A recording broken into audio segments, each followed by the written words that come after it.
If everyone would like to take their seats, we'll get started here. Chop, chop. Yeah, everybody's a doctor today. I concur. We got an empty peanut gallery. Doctor, I'm a little disappointed. I'm sorry, Dr. Judy. Yeah. I'm plugged in here, so I'll. Too late, No, sorry. I don't have much to say. I'm the left. Hey, good morning. My name is Michael Linder. I'm co-chair of the Legislative Committee. This is Wednesday, May 17th. And we're calling the meeting to order at about 12 minutes after 10 o'clock. Would you call the roll, please? Bates, Bates here. Doherty, Sorry, Doherty here. Molina, Molina present. Silva, Silva's here. Strathman, Strathman here. Gums, Gums here. Linder, Linder here. Tepe. Deppie here. You have a quorum in the room. Mr. Chair. According to the new rules, I think there has to be a request. Are there any objections to the remotes? Right. Right. I have a note that Ms. Molina has expressed the need to be here remotely because of work reasons. Do we have anything for Mr. Doherty? Okay, Mr. Doherty for medical reasons. So both are here in line. Do I hear an objection from a committee member? Seeing none. No objections. Seeing none, we approve the remote attendance of both of those people. I have a motion to approve the minutes from April 19th, please. Bates moves. Gums will Doherty second. second. Okay, we have base moves, Doherty seconded. Thank you. I don't see anyone for public comment. Is there anyone online for public comment?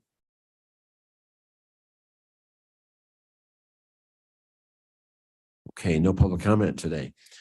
Under new business, we have a resolution to discuss about the fiber optics cable and the possibility of selling it. And Roger, is that why you're here or you just? Yes, sir. Okay, Gums will move for discussion. all right. We have a motion to pass the resolution. Is there a second, please? Ms. Bates, a second. Bates Yeah, second. Thank you, Ms. Bates, second. Sorry. Okay. Go I'll ahead, have Roger. to it here. Mr. Chairman, Yes, sir. Molina pointed out that we have not voted on the minutes. Oh, I'm sorry. Thank you. All right, we had a motion, a second on the minutes. So call the roll, please. Bates, Bates, yes. Doherty, Doherty, yes. Molina, Molina, yes. Silva, Silva, yes. Strathman, Gums, Gums, yes. Linder, Linder, yes. approved. Thank you. Sorry. Okay. Now, Okay, so this is Roger Fonstock and from the IT department and building management. We're gonna talk briefly about the resolution that you have in front of you. I believe Dr. Iqbal put this together with the help of some state's attorneys input. So about 2019, the state of Illinois went through basically reinventing or recreating what they described as the Illinois Broadband or Illinois Connect. And in that process, they created a statewide board that is there to provide guidance and structure to fiber projects and municipalities, counties, and throughout the state to coordinate the use of funds that come from the federal government and the state government. So they solicit projects every year for Illinois Connects and Illinois Broadband to enhance service for underserved and unserved areas of the state of Illinois. So that program, federal and state funding coming in, you may have seen funding under CARES Act or ARP and other federal programs where they fund infrastructure. The county even had a discussion at one point about using some of the funds to reach unserved, underserved areas with fiber optics and broadband. So at the same time, in 2019, for reasons that we cannot understand or identify, they did clean up of state statutes that were related to internet. One of the state statutes, which I believe it might be stated in the resolution, the 20 ILCS 66 defined in the state statute the authority of counties and municipalities to lease or license their fiber optic cables that they own and operate to entities, whether it was private or for intergovernmental purposes, but to lease them or license them at that point. That legislation in that what I would describe as a cleanup of legislation related to broadband was repealed. So they took away the explicit statute that said you can lease license fiber optics to private and governmental entities. Some people have suggested that the reason they did that was because it was just additional language that wasn't needed, because the fiber that you own is either real property or personal property, and the county has the authority to have disposition over their property. You can sell a piece of land, you can buy a piece of land, you can part with a chair, you can part with something. So leasing it or licensing that. I think the same discussion comes up with land that we lease, buildings that we lease, any property that we lease may fall under the same type of scrutiny. And we have lots of leases like that exist. A good example is we lease land for a communications tower at Fabian Parkway to a large tower company. They've done it for over 20 years. It's still being leased. We lease farmland to a farmer out at the Judicial Center so they can farm 25 acres of land. So that's both private uses of, a public space that's leased. This came up, we were trying to refine our lease process for our licensing process for fiber for someone who wanted to use some of the county's excess fiber to go from point A to point B. I think it's a location in Elgin that they wanted to get fiber to come to West Chicago where we have fiber. So we went to process and create a new license and lease agreement. And then this came up that the state had repealed this. So we were looking for the statute or, the legal stance on why you can do this or how you do this. There are examples of other counties around us doing this, whether they see it as, personal or real property. They also lease fiber, and there's probably 4 or 5 other counties that are doing the exact same thing under that guise.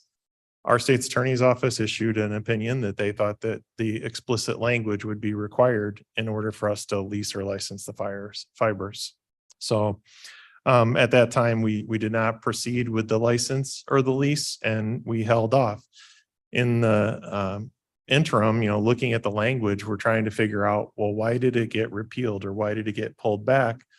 And we cannot find from anyone in the legislative side of this, like the exact reasoning or, we talked to Comcast, AT&T, I believe Kurt Lebo's on here. He made conversation with several different entities and legislators. And the only thing we can come up with is that as a byproduct of the Connect Illinois, they were doing cleanup and they just took that piece of legislation out. Now, if somebody else comes along and says there was a better justification for it, we don't know exactly why.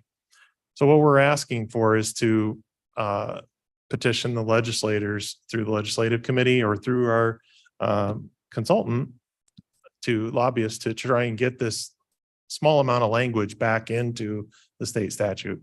The reason being that we have about 70 miles of fiber, and that 70 miles is 144 strands of fiber in each mile. So there's 70 times 144 is how much strand miles you have.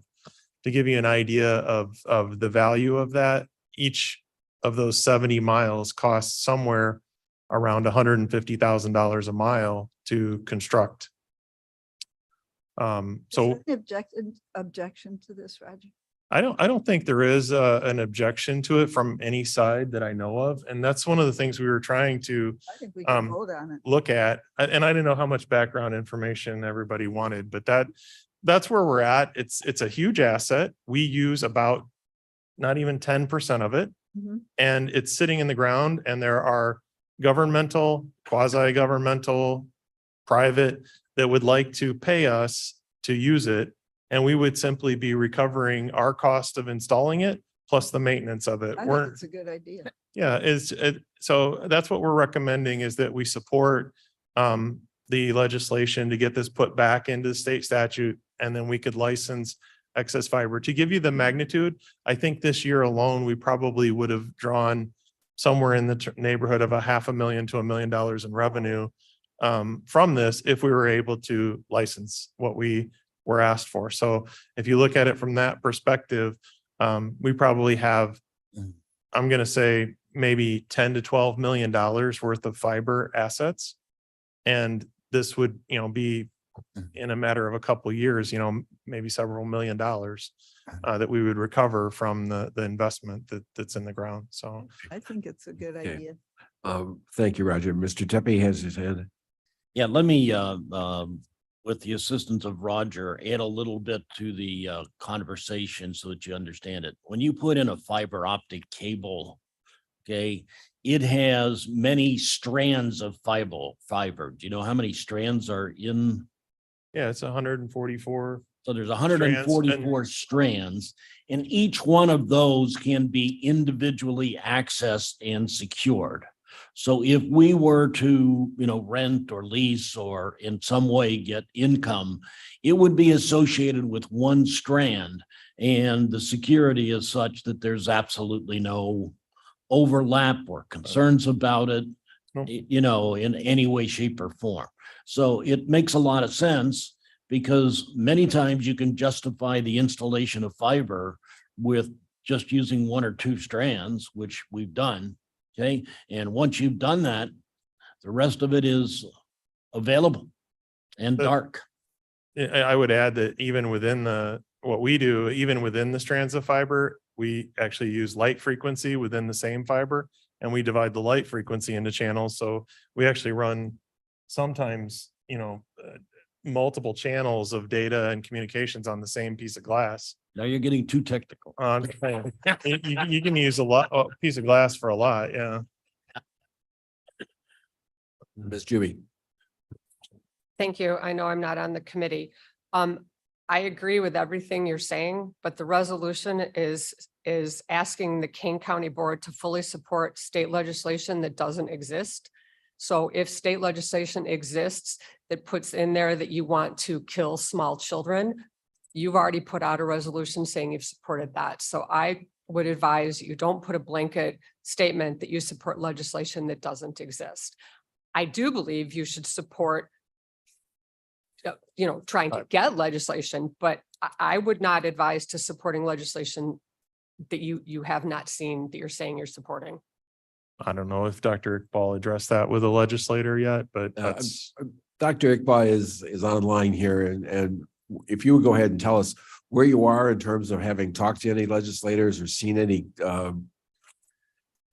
proposed language in this or not? I'm sorry, you muted. muted.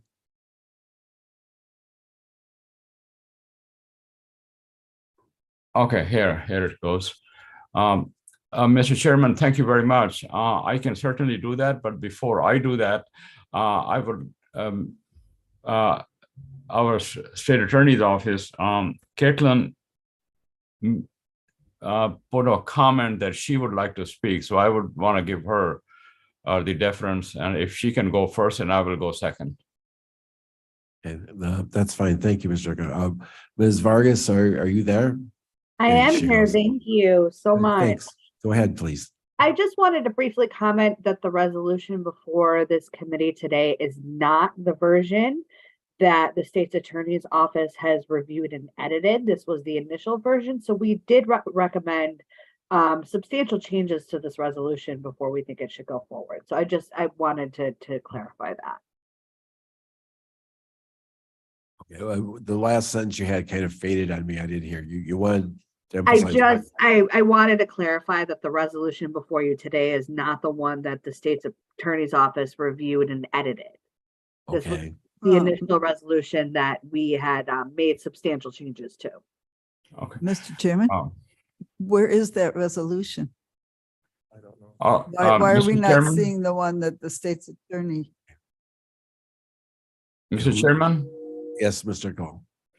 Yes, maybe this resolution I cannot read it off here, but the clean copy of the resolution that the state attorney commented on, and it's been cleaned, that was sent over to Ms. Gums, I believe yesterday or the day before yesterday, a day before yesterday. The same day I received it from state attorney's office, I sent it over.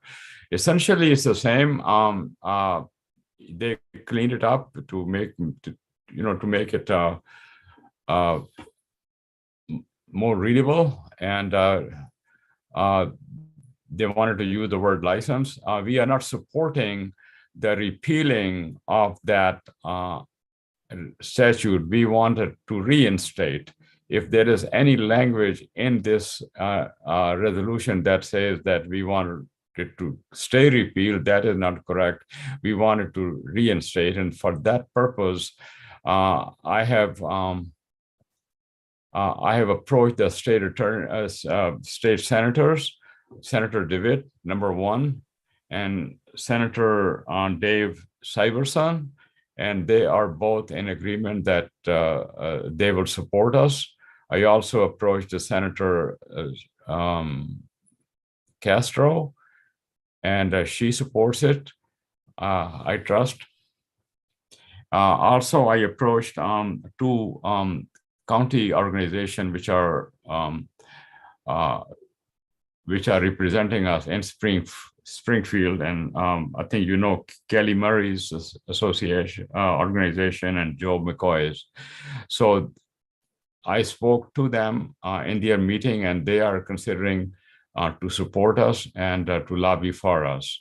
But at the same time, I think I want to give it over to your committee so you can handle it the way you want it done best. Mr. Chairman. Yes.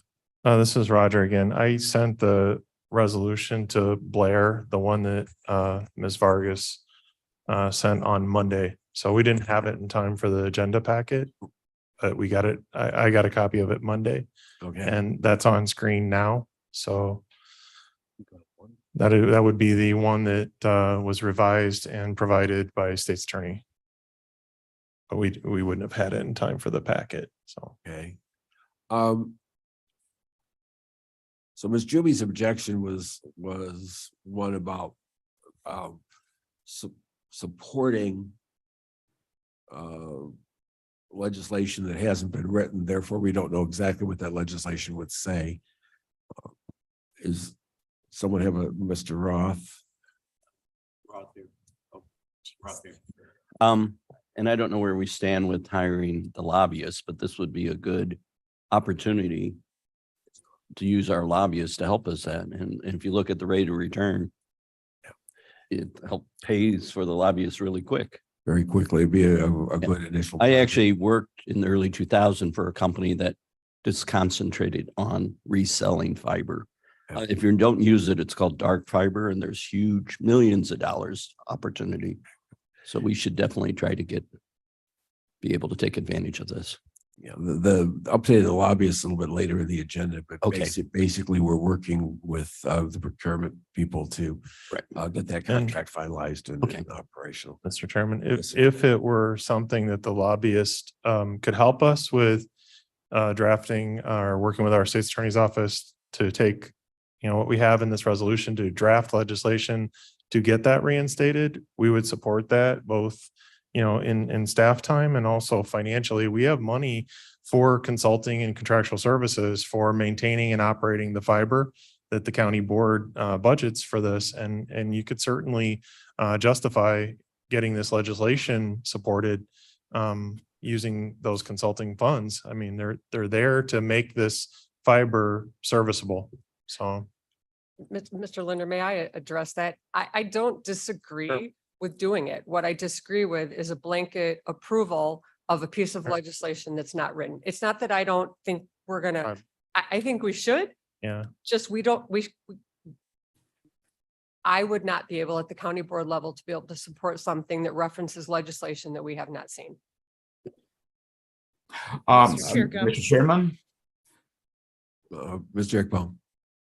Yes, the very last sentence of this my resolution says that we support, if you can read the last two lines, and this says exactly what we wanted to get done. We support the state legislation that should enable us to license these excess capacity. That's what we are asking for.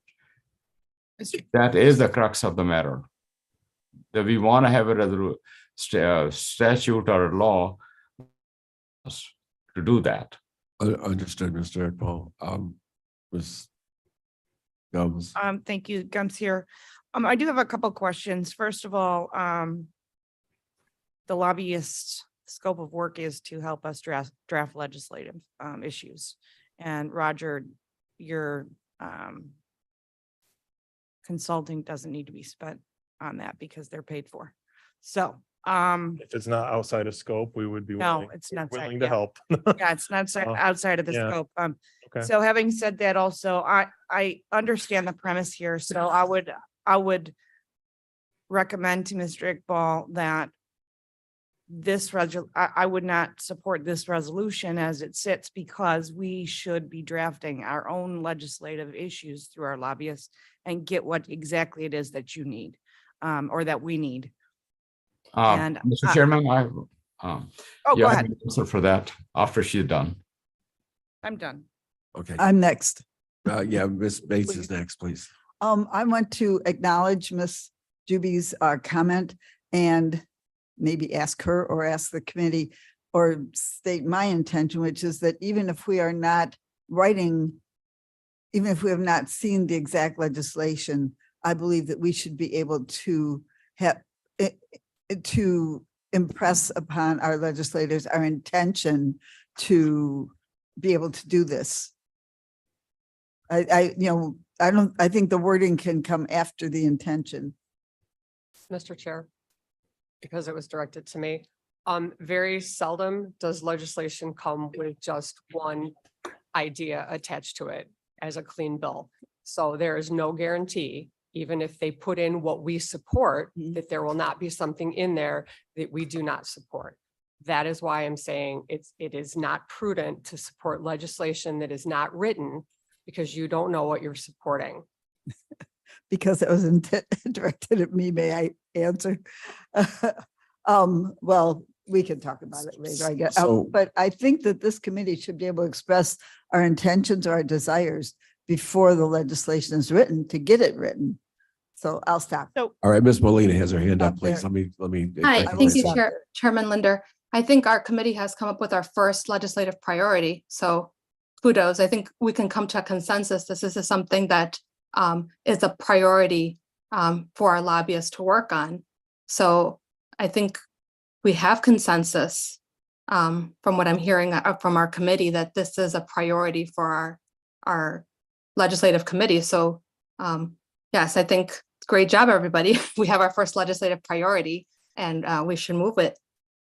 I would say as a consensus to add it as a priority, not necessarily a resolution, because we don't really need a resolution coming out of this committee. Our state legislature moves a lot quicker than our committees do. Yeah, that's the truth. Yeah, and I do think we do have a consensus on the bulk of this. Mr. Athman, did you have a hand up? No, I did not. Oh, I'm sorry. I thought you did. I believe Mr. Doherty does. Mr. Doherty again. Yes, go ahead, please, Mr. Doherty. No, just No, you're applauding everybody's applauding. comments. Okay. Thank you. So- Mr. Chairman, this is Alan. Yes, Ms. Allen. Roger, don't we already have arrangements with Yes. ECC and Wabansie? And are we allowed to keep doing that? Because I'm guessing they're pretty dependent on us. So at this time, those agreements were intergovernmental agreements from long ago, and they were long-term arrangements with the state. We're still allowing them to use the connections that were there while we work this out. Our intention right now is that we would not renew them unless we get this put in place. So we're not extending any fiber to anyone And we had a request from Northern Illinois University less than a month ago to lease fiber through an intergovernmental agreement, which was removed from the county board agenda at the state's attorney's office's request because they didn't feel we had enough standing in the statutes to support a license to a intergovernmental organization like NIU. So at that point, we were pretty much relegated to using the fiber for our own use and only our own use. So we're going to basically stop licensing, leasing, or leveraging the asset to recover money until this is resolved. Doherty. Mr. Doherty has a hand up again. Roger, what's the deadline on the current contracts? Are we under a time crunch here? Some of them expire in the next year. Some of them are longer term that were set up. You know, the one with the state of Illinois was done as an intergovernmental agreement, and it's probably, I think it expires sometime later, like part of this decade. It's like 2030 or something like that. But that was when they did the one of their broadband plans for community colleges, where they were investing heavily in getting network services to community colleges.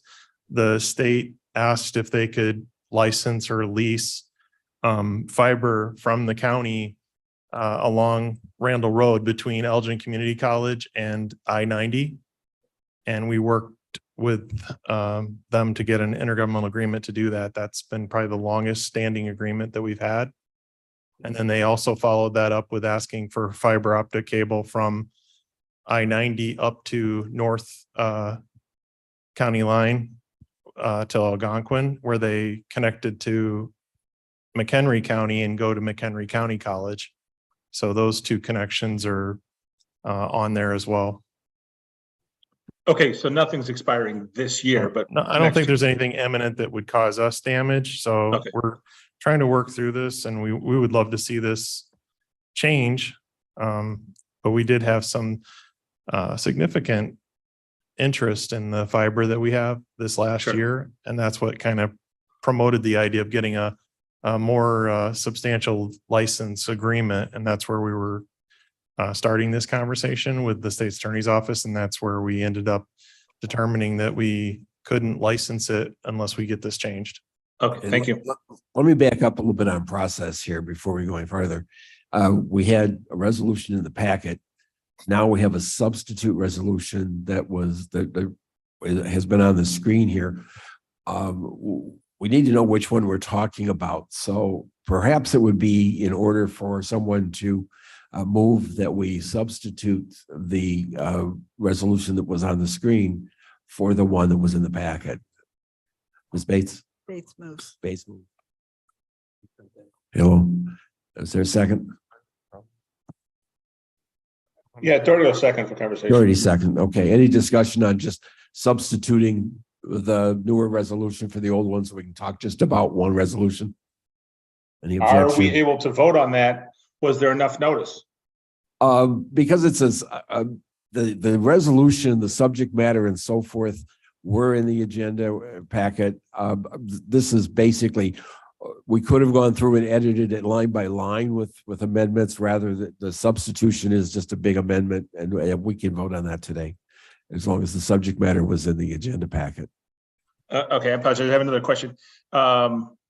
Is this, I can't read it, it's too small on my screen, but is the wording adequately protecting us from the issues that Ms. Molina was pointing out earlier? Ms. Juby pointed out earlier, no. Or Julia, yeah. No, it still says fully supports rather than urges or something along those lines. So no, it doesn't change that part, but any objection? Okay, let's vote on substituting one resolution for the other. A roll call on that, please. Bates, Bates, yes. Doherty, Doherty, no, not soup yet. Molina, Yes, I just want to make sure that we were allowed to vote, because on the agenda, it just lists as discussion. It didn't indicate that there was a resolution attached to vote on for today. Oh, you're right. Can Right. we make sure that that's okay from our state's attorney? Ms. Vargas, you still there?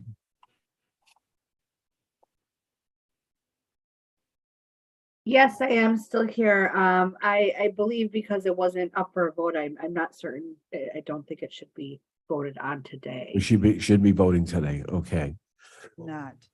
Should not. Should not be voting today. That's what she said. All right. So we would probably vote to postpone this to a future meeting. Is there a motion to postpone? Well, we have a motion on the floor first.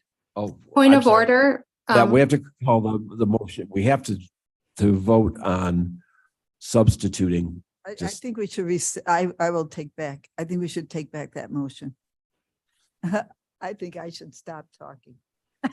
Can rescind your motions. Who seconded?